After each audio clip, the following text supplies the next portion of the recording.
시작하겠습니다. 하나님 아버지 감사합니다. 오늘 저녁에 저희들이 교육과 신앙이라는 주제로 귀한 우리 박상직 교수님 모시고 이 행사를 개최할 수 있도록 도와주셔서 감사합니다. 교육이 얼마나 중요한지 다시금 깨닫고 또 주님이 원하시는 우리 뜻대로 그 방법대로 올바른 신앙 교육을 할 수 있는 그 귀한 노하우와 그 귀한 진리를 배우는 시간이 되도록 성령께서 인도를 주옵소서. 공평하신 우리 임시 교수님과 참석하신 여러 교수님들 또 우리 학생들 축복해 주셔서 오늘 많이 모이지 못했을지라도 귀한 시간으로 인도해 주옵소서. 예수님 이름으로 간절히 기도드립니다. 오늘은 이제 이번 학기의 마지막 콜로퀴움이 되겠는데요. 교육과 신앙이라는 제목으로 특별히 서울에서 이렇게 멀리 와주신 장신대 기독교 교육학 가르치시는 박상직 교수님께 진심으로 감사를 드립니다. 주제는 좀 더 구체적으로 신앙의 변화를 추구하는 질문이라는 주제고요.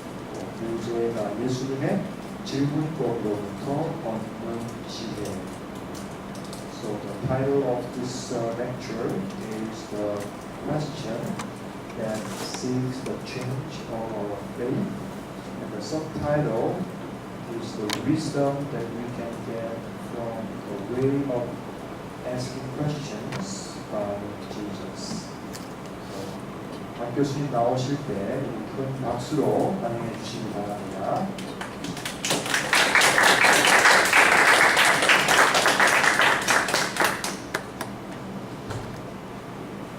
반갑습니다.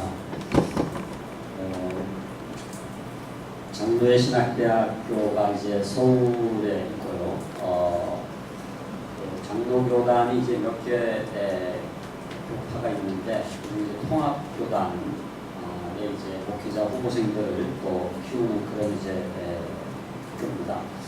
신학대학원이라고 있는데 한동대 출신이 작년 올해 신입생으로 입학하는 학생의 수석 차석을 한동대 출신이 차지를 했어요. 그래서 굉장히 저희들로서는 좋은 학생들을 이렇게 신학교에 보내주신 한동대 감사를 드리고 한동대 학생들이 굉장히 여러 가지로 균형 잡히고 그리고 열정이 있고 그리고 굉장히 헌신적인 것 같습니다. 그래서 제가 만난 그 한동대 출신 신대원생들을 통해서 굉장히 도전을 받고 저도 많이 배우고 있는데 여러분들 만나게 돼서 반갑습니다. 오늘 주제가 이 신앙의 변화를 추구하는 질문이었는데 좀 스스로 이렇게 자신의 신앙을 좀 돌아볼 수 있는 시간이 되기를 바라고요. 그리고 다른 분들의 신앙을 어떻게 일깨울 수가 있겠는가. 이게 이제 교육과 신앙과 교육의 관계에서 굉장히 중요한 부분이기 때문에 거기에 초점을 맞춰서 같이 생각을 해보도록 하겠습니다. 먼저 이 질문이 주는 유익, 우리가 교육에서 이제 질문이 굉장히 중요하다고 하는 걸 알고 있지만 실질적으로 질문이 어떤 유익을 주는지에 대해서 좀 정리를 해본다면은 학생 스스로 이렇게 생각하게 하지 않습니까? 제가 지금 이렇게 일방적으로 강의를 하는 것하고 여러분은 신앙이 뭐라고 생각하세요? 이렇게 질문을 하면 여러분들이 신앙에 대해서 생각을 하실 거 아닙니까? 그래서 학생들이 스스로 생각하게 하는 교육, 수업이 될 수가 있다는 거죠. 우리가 보통 이제 일방적인 강의로 하는 수업을 뱅킹 에듀케이션이라고 해요. 은행 저축식 교육.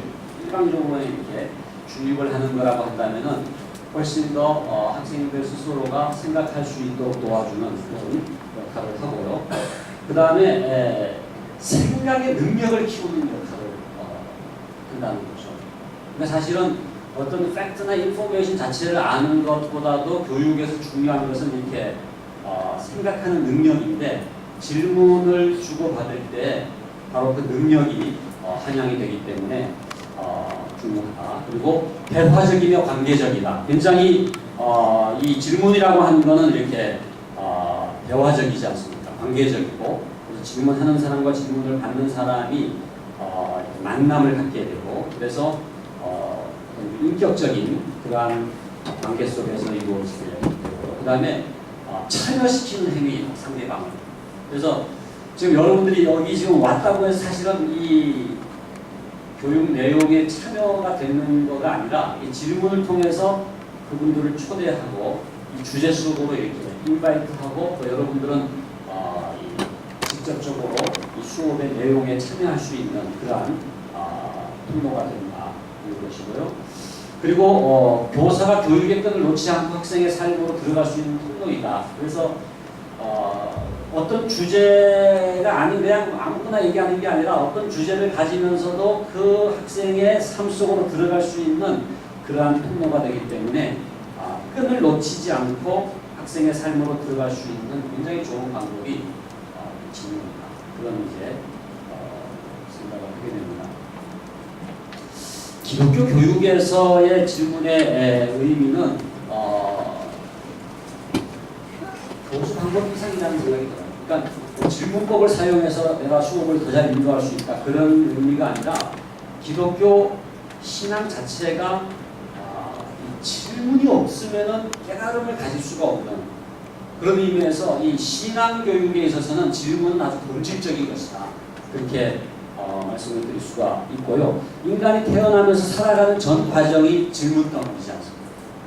왜 사는지, 죽을 이유가 어떻게 되는지, 하나님이 살아계신지, 나는 정말 죄인인지, 이 모든 게 이 신앙이라고 하는 것이 질문 덩어리고 인간이 태어나면서 살아가는 그런 그 전 과정이 질문 덩어리이기 때문에 질문을 한다고 하는 것은 교수법 이상의 의미가 있다. 본질적인 의미가 있다 하는 것이고요. 하나님을 알아가는 과정 자체가 이제 질문의 연속이죠. 그래서 하나님은 누구신가? 그리고 뭐 삼위일체 하나님을 얘기할 때 또 성부, 성자, 성령은 누구신가? 끊임없이 그 하나님을 알아가는 과정이 질문의 연속이기 때문에 질문은 기독교 교육에 있어서는 단지 how to teach, 어떻게 가르칠 거냐 이런 그 교수 방법의 문제 이상의 의미가 있다 하는 거죠. 가장 이 질문을 잘 사용하신 분이 저는 예수님이라고 생각이 듭니다. 성경을 보면은 예수님의 질문이 225회에 걸쳐서 나오거든요. 그러니까 사복음서에서 예수님이 정말 끊임없이 질문을 통해서 이제 교육을 하셨기 때문에 우리가 이제 뭐 하브루타라든지 유태인의 교육 자체가 이제 질문을 많이 사용하고 아이들이 학교 갈 때 우리는 뭐 공부 열심히 해라 이렇게 보내지만 부모들이 유태인 부모들은 질문을 많이 하라. 부모들은 어떤 질문을 하기를 원하느냐. 그렇게 그 질문에 대해서 이제 강조를 하는 것이 유태인의 교육이기도 합니다만 특별히 예수님이 질문의 대가시다. 질문을 적절하게 사용하신 가장 위대한 교사시다. 이렇게 말씀을 드릴 수가 있겠습니다. 그래서 예수님이 신앙 변화를 위해서 어떻게 질문을 사용했는지를 잘 우리가 분석을 해보면은 우리도 누군가의 신앙을 이렇게 변화시킬 때 그 질문을 사용할 수가 있지 않겠습니까? 여러분들이 교회 학교 교사라면은 교회 학교 아이들의 신앙 변화를 위해서 또 우리 한동대 같은 동료지만 아직 넌 크리스찬이라든지 또 교회를 다닌다고 할지라도 신앙적인 어떤 변화를 위해서 성숙한 변화를 위해서는 질문법을 사용할 수가 있다고 생각이 됩니다. 먼저 굉장히 중요한 게 저는 이 신앙이란 뭐냐, 신앙이란 뭐냐. 사실 좀 시간이 되면 여러분들 좀 이렇게 워크숍도 하면 좋겠습니다만 내가 생각하는 신앙이 어떤 그 데피니션이 있지 않겠습니까? 신앙은 뭐다. 그리고 신앙은 뭐로 구성되어 있다. 각자 생각이 다를 수 있겠습니다만은 신앙이 뭔지를 알아야지 그 신앙을 촉진시킬 수가 있고 신앙을 변화시킬 수가 있는 교육과 연결이 될 것 같아요. 먼저 신앙이라고 하는 그 라틴어 그 어원이 크레도라고 하는 단어입니다. 크레도라고 하는 단어는 여러분들이 익숙하실 거예요.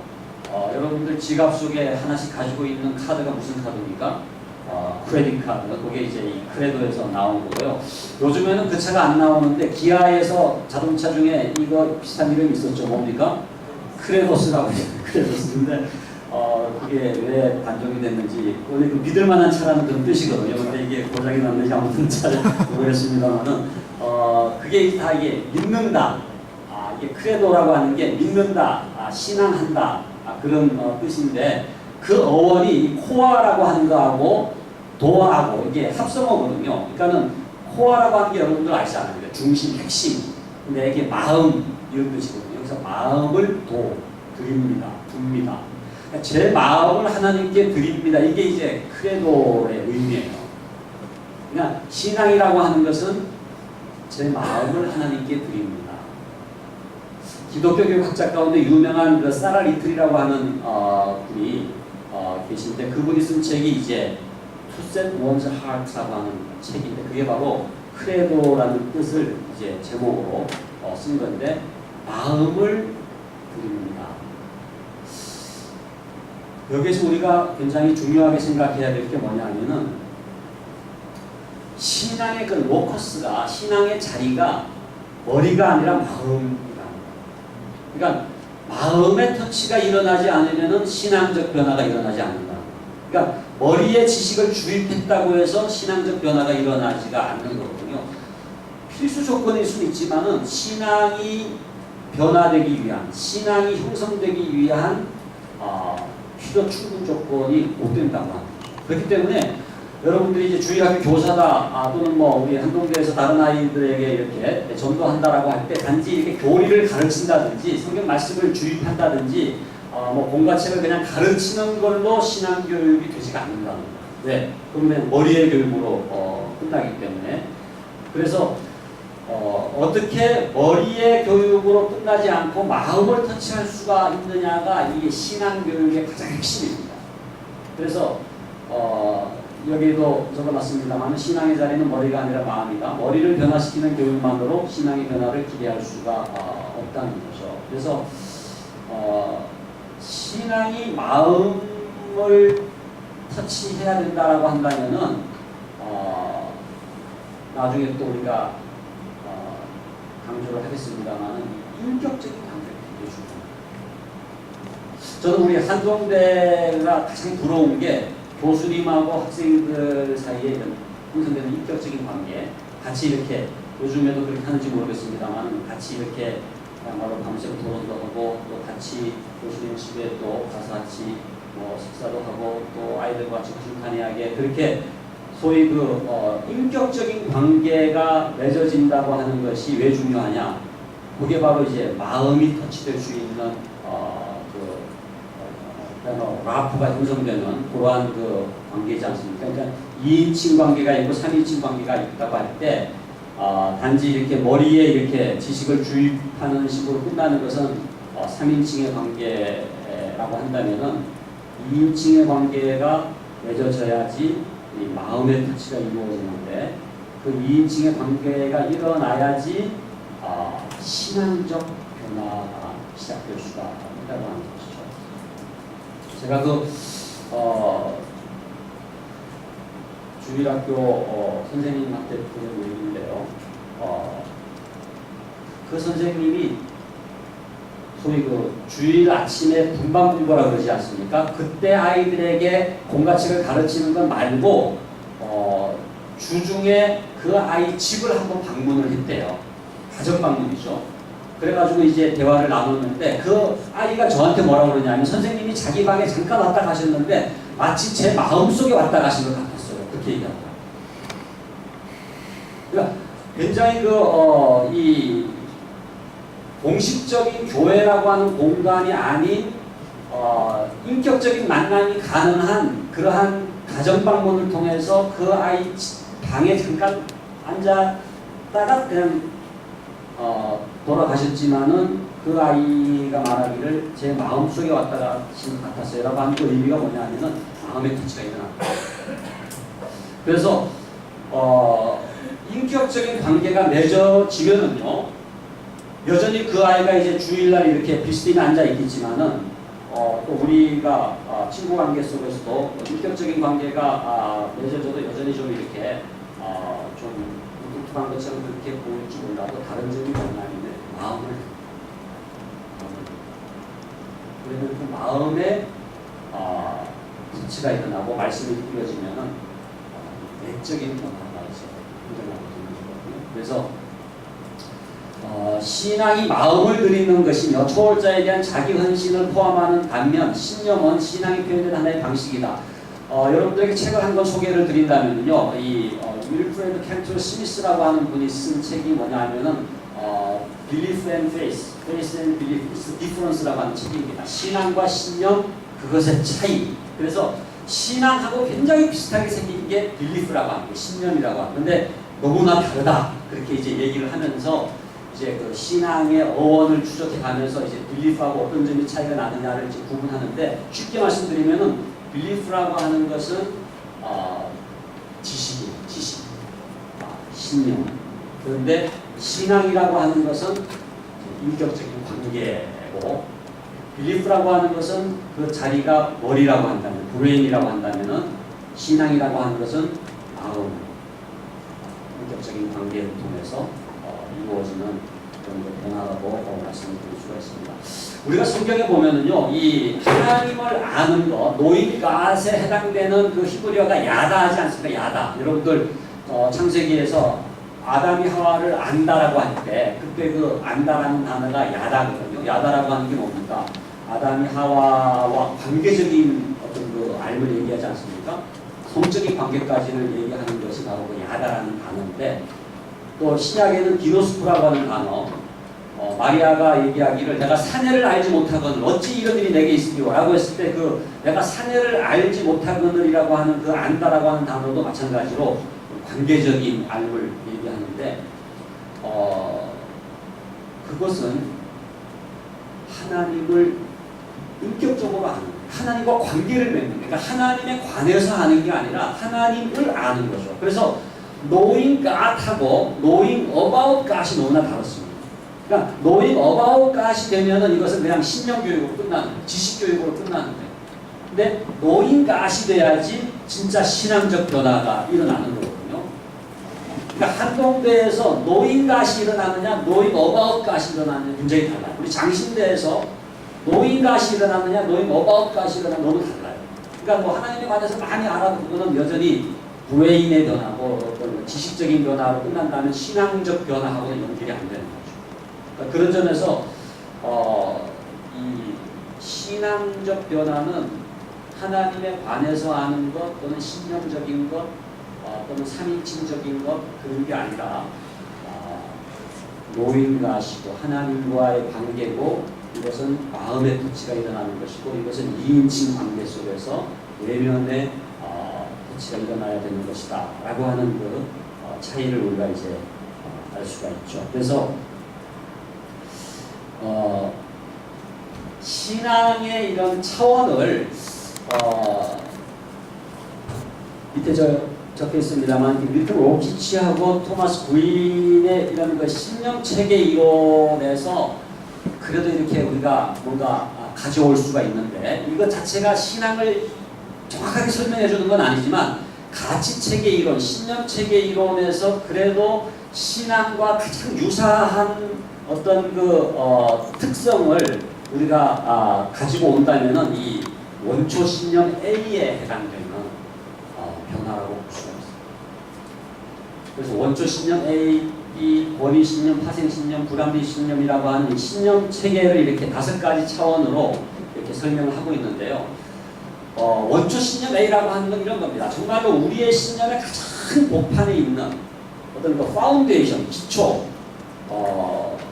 정말 나도 100% 인정할 뿐 아니라 다른 사람도 100% 동의를 해주는 그 신념이 원초 신념 A거든요. 예를 들어서 이런 겁니다. 나의 어머니는 나의 어머니다. 이런 게 있잖아요. 여러분이 지금 어머니가 나의 어머니다라고 하는 것은 너무나 확실하고, 이건 뭐 부정할 수가 없죠. 의심할 여지도 없죠. 만약에 나의 어머니가 나의 어머니라고 생각했는데 어느 날 나의 어머니가 나의 어머니가 아니라고 하는 것을 깨달았다고 해보세요. 어떻게 되겠습니까? 삶이 무너지는 거예요. 그야말로 우리가 라이프 크라이시스라고 얘기하잖아요. 삶의 위기를 경험할 수밖에 없어요. 왜? 기본이 무너집니다. 기초가 무너지니까. 제가 그 정형경 교수라고 뉴욕 유니온 신학교에 이대에 계시다가 뉴욕 유니온 신학교 교수하시는 그분이 쓴 글을 읽었는데 그분의 아버지가 자기 아버지가 아니라고 하는 걸 사춘기 때 깨달아가지고 너무 방황했던 그런 그 얘기를 적어놓고 있는데 정말 생각해보면 나의 어머니인 줄 알았는데 나의 어머니가 아니라고 하는 거는 너무 이렇게 그 중심적인 그냥 뭐 원초 신념의 변동이기 때문에 그것에 근거해서 수많은 추억이 쌓여 있고 그죠? 수많은 다른 신념들이 거기에 기초해가지고 형성되어 있는 게 와르르 이제 무너지는 거죠. 또 이런 겁니다. 내 삶의 주인은 나라고 생각했는데 그래서 내 인생을 내가 계획하고 내 인생 내 마음대로 할 수 있다고 생각했는데 어느 날 내 인생이 주님의 것이라고 하는 것을 깨닫게 되는데 이 원초신념이 내 인생이 내 게 아니구나. 소위 우리가 그 마음의 왕자라는 말 쓰잖아요. 사형리 보면은 그죠? 이렇게 마음의 왕자에 내가 앉아 있다가 내가 내려앉고 이제 또 예수님이 이렇게 마음의 왕자에 좌정하시게 되는 것을 이제 주님을 영접한다 이렇게 이제 얘기를 하는데 그게 바로 그 원초 신념 A의 변화와 같은 거라는 거예요. 그러니까 너무나 분명하게 내 인생은 내가 주인이고 그래서 내가 내 인생 마음대로 살 수 있고 그래서 내 인생에 대한 수많은 계획들을 세워놨었는데 어느 날 주님이 나의 주인이라고 하는 사실을 깨닫게 될 때 그 소위 컨버전이라고 합니다. 거듭남이라고 하는 것은 이런 그 중심의 원초신념 A의 변화를 하는 거죠. 원초신념 B는 뭐냐 하면은 나는 100% 확신하지만은 다른 사람들은 100% 동의하지 않는 거를 얘기해요. 예를 들어서 자녀가 우리 애는 절대 그럴 리가 없습니다. 지금 뭐 우리 최순실 정유라 뭐 이런 지금 관계도 봅니다만은 우리 애는 절대 그런 애가 아니다. 우리 애는 마약을 할 리가 없다. 예를 들어서 우리 애는 절대 그렇게 나쁜 짓 할 애가 아니다. 아마 여러분들 어머님들도 그런 그 신념을 가지고 있어요. 우리 애는 한국대 지금 공부 열심히 할 거고 뭐 장담한다고 그야말로 착실하게 숙제도 안 배우고 잘할 것이다라고 생각을 하지만 남들이 볼 때는 뭐 되게 자녀라고 뭐 특별한 줄 마시고 이렇게 생각을 하는 거죠. 그래서 너무나 확실하지만 그러나 그거는 그 본인의 주관적인 그런 신념에 불과한 그런 게 이제 원초 신념 B라고 한다면은 권위 신념이라고 하는 것은 그 권위가 너무나 강력하기 때문에 믿게 되는 거 있잖아요. 예를 들어서 백과사전이 그렇게 얘기했다. 뉴욕타임즈가 얘기했다든지 소크라테스가 얘기했다. 그러면 이제 그걸 그대로 받아들이는 거. 이게 권위신념이라고 한다면은 파생신념이라고 하는 것은 그것에 근거해가지고 각주를 한다든지 뭐 이렇게 그 권위에 의존해가지고 또 2차적으로 믿는 거. 이게 이제 파생신념이라고 볼 수가 있겠습니다. 마지막에 이 불합리신념이라고 하는 것은 우리가 기호신념이라고도 얘기하는데 불합리신념이라고 하는 건 뭐냐 하면은 이건 무슨 뭐 논리적인 근거가 있는 게 아니라 마치 여러분들이 카페 라떼를 좋아하는데 어느 날 그냥 아메리카노를 좋아하게 됐다든지 또 홍차를 좋아했는데 예를 들어서 캐모마일로 내 기호가 바뀌었다든지 이런 거는 이 껍질의 변화입니다. 기호의 변화예요. 그러니까 그 아이가 짜장면을 좋아했다가 이제 짬뽕으로 바뀌었다고 하는 것이 그 아이의 삶의 중심에 아무런 변화를 주지 않거든요. 기호가 달라진 겁니다. 그러니까 우리가 교육에 있어서 이런 그 표피적인 주변 신념의 변화가 있고요, 중심의 변화가 있어요. 그러니까 어떤 그 역사적인 뭐 팩트라든지 김대중 대통령이 나이가 뭐 몇 살인데 몇 살인 줄 알았는데 몇 살이구나 이런 식의 어떤 그 변화를 경험하는 것도 사실은 이게 껍질의 변화, 어떤 그 표피적인 변화라고 볼 수가 있는데 보다 더 중심적인 변화가 뭐냐면은 그게 이제 신앙적인 변화. 그래서 신앙적인 변화라고 하는 것은 단지 뭐 이렇게 성경을 기억하는 게 아니죠. 교리를 기억하는 게 아니고 이 내면의 가장 중심적인 어떤 그 신념의 변화다 이렇게 볼 수가 있는데 신앙이 원조 신념 A와 동일한 게 아닙니다만은 그래도 그 신앙이라고 하는 것을 어떤 그 사회과학적으로 설명을 할 때 그래도 가장 근접해서 설명할 수 있는 하나의 그 이론이 바로 이런 그 신념체계 이론에서의 원조 신념 A와 같다 이렇게 볼 수가 있죠. 그래서 요 가운데 그 원조 신념 A가 변화되는 걸 우리가 회심이라고 한다면은 그 껍질이 변화되는 것을 우리가 양육이라고 얘기를 하거든요. 그래서 이 회심과 양육이 두 가지가 기독교 교육에 굉장히 중요한 두 가지 이제 목적이 된다 이렇게 얘기를 할 수가 있죠.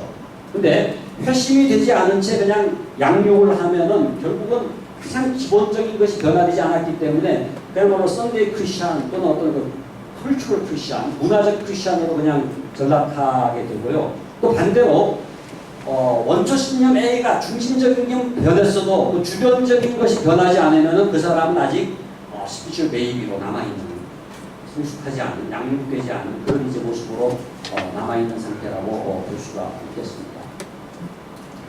그렇다고 한다면 이제 우리가 굉장히 중요하게 생각할 수가 있는 게 어떻게 하면 우리가 중심적인 변화를 일으킬 수가 있겠는가. 내가 주일학교 교사라고 한다면 어떻게 그 아이의 그냥 이렇게 표피적인 변화, 무슨 뭐 지식을 전달해주고 그게 아니라 그 아이의 삶의 중심의 변화를 일으키는 신앙적 변화를 일으키는 교사가 될 수가 있겠는가. 그게 너무나 중요하죠. 그래서 기독교 교육을 한마디로 말씀드린다면은 삶의 중심의 변화를 가능케 하는 교육. 일반 보통 교육학을 얘기할 때는 그냥 뭐 모든 그냥 지식을 전달해 주는 것 자체가 다 이제 중요하지만은 특별히 기독교 교육은 삶의 방향과 목적과 의미와 가치의 문제를 다루지 않습니까? 그래서 내가 누군지 정체성을 다루고 그래서 그 사람의 그 중심에 차지되고 있는 그 원조 신념 A를 변화시켜 주는 게 이게 이제 신앙적 차원의 변화라고 할 때 가장 중요한 핵심이 될 수가 있겠습니다. 우리가 신앙을 그렇기 때문에 이제 좀 입방체로 이해할 필요가 있어요. 신앙이라고 하는 거를 그냥 한마디로 신앙 그렇게 생각하면은 그 다양한 측면을 놓칠 수가 있기 때문에 신앙이 마치 입방체와 같다라고 이제 얘기를 한 사람이 리차드 리버라고 하는 사람입니다. 리차드 리버 밑에 적혀 있습니다만 리차드 리버가 이제 유명한 신학자지 않습니까? 이분이 이제 쓴 책도 이제 많이 있습니다만 이분이 신앙이 입방체와 같다고 얘기를 하면서 네 가지 측면을 특별히 강조를 해요. 첫 번째 측면이 belief라고 하는 겁니다. 신념. 요거는 이제 지적인 거거든요. 인지적인 거거든요. 그래서 신앙이라고 하는 것이 지적 요소가 있다는 거예요. 그러니까 예수님이 하나님의 아들이다라고 하는 걸 알아야 되고 예수님이 나를 위해 십자가에 돌아가셨다고 하는 것도 일종의 지식이지 않습니까? 사흘 만에 부활하셨다. 또 내가 예수님을 믿어야지 구원을 받는다. 이 모든 것들이 일종의 지식들입니다. 이것을 알지 않고서는 예수님을 구주로 영접할 수가 없어요. 그러니까 신앙이라고 하는 것은 상당히 많은 지적 요소들을 갖고 있습니다. 그렇기 때문에 바이블 스터디가 필요하고 우리가 뭐 창세기부터 요한계시록까지 성경 66권을 공부를 해야 되는 중요한 이유가 이것이 지적 측면이 있고 신념적 차원이 있기 때문에 그렇거든요. 그렇기 때문에 이 빌리프라고 하는 요소는 신앙의 필수 요소입니다. 그러나 필요 충분 조건은 아니죠. 그러니까 요거를 구분하는 게 굉장히 중요합니다. 그러니까 필수 조건과 여러분들 잘 아시는 것처럼 필요 충분 조건을 구분하는 게 중요한데 너무 이걸 동일시해가지고 페이스 신앙을 신념과 그냥 동일시하면은 그 사람은 그냥 인지주의에 빠지고 말아요. 자기는 신앙교육 했다고 생각했는데 결국은 지식교육으로 전락해버리고 knowing about God으로 그냥 전락해버리는 것이거든요. 그러니까 그런 점에서 신념이 굉장히 중요하지만은 그러나 이게 전부는 아니다. 그러나 굉장히 중요하다. 그렇기 때문에 효과적으로 강의를 한다든지 효과적으로 교리를 가르친다든지 하는 건 굉장히 중요한 신앙교육의 한 차원이 된다는 거예요.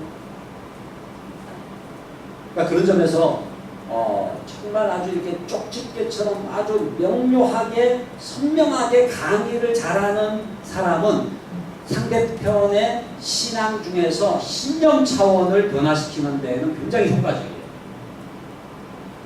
그런데 두 번째 차원이 이게 relationship입니다. 관계적인 차원이 있는데 이 관계적인 차원이라고 하는 거는 하나님과의 관계도 있고 그 다음에 우리 사람 간의 관계도 있지 않습니까? 신앙은 관계적인, 단지 이렇게 지식적인 거가 아니라 하나님과 관계를 맺어야 돼요. 그러니까 하나님과의 인격적인 관계, 그러니까 신앙은 그냥 어떤 내 머릿속에 지식을 축적하고 소유하고 있는 게 아니라 하나님과의 관계가 신앙이다 라고 하는 점에서 이 relationship을 가능케 하기 위해서는 그렇기 때문에 이 스몰 그룹이 굉장히 중요합니다.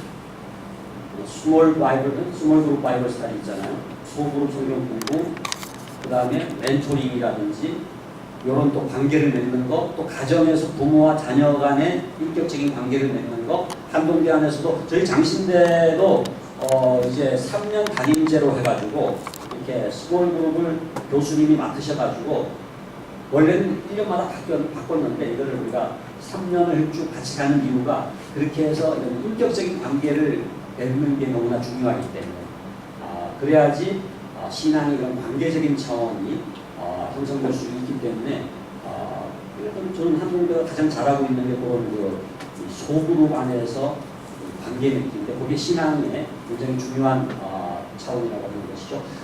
세 번째가 이 커미트먼트가 있어요. 헌신.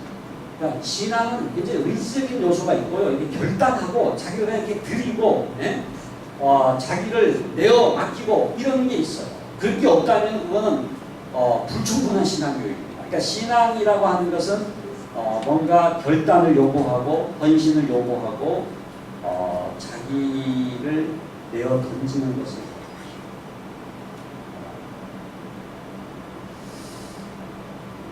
헌신 예배만 그렇게 하는 게 아니라 우리가 이 신앙이라고 하는 것 자체가 갖고 있는 그런 헌신적 요소가 있다고 하는 것이고요. 마지막이 이제 신비의 차원인데요. 이게 이제 지금 밑바닥 보이지 않는 쪽, 요건 이제 겉으로는 잘 보이지 않지만 신앙이라고 하는 것은 신비적 차원이 있다. 초월적 차원이 있고. 그러니까 그야말로 어떤 하나님은 영이시기 때문에 보이지 않지 않습니까? 그 하나님을 알아야 된다고 하는 것은 인간의 논리적인 연속성은 없어요. 그래서 소위 디스컨티뉴이티, 불연속성이라고 하는 게 신앙에서 굉장히 중요한 요소입니다. 그러니까 연속성에 있다면 그건 신앙이 아니에요. 논리적인, 이성적으로, 합리적으로 설명을 해가지고 그 설명의 그 결과로서 얻어지는 거라고 한다면 그거는 진정한 의미에서 신앙이 아닌 거죠. 그렇기 때문에 이 마지막 요 요소는 이제 루차도 오스모 같은 분은 두 가지로 설명하는데 소위 역설과 그 다음에 이 상징 이 두 가지를 통해서 소위 불연속적인 디스컨티뉴이티를 가르칠 수가 있다. 그렇게 이제 얘기를 합니다만은 이 네 가지 차원을 우리가 이제 어떻게 변화시키느냐라고 할 때 이제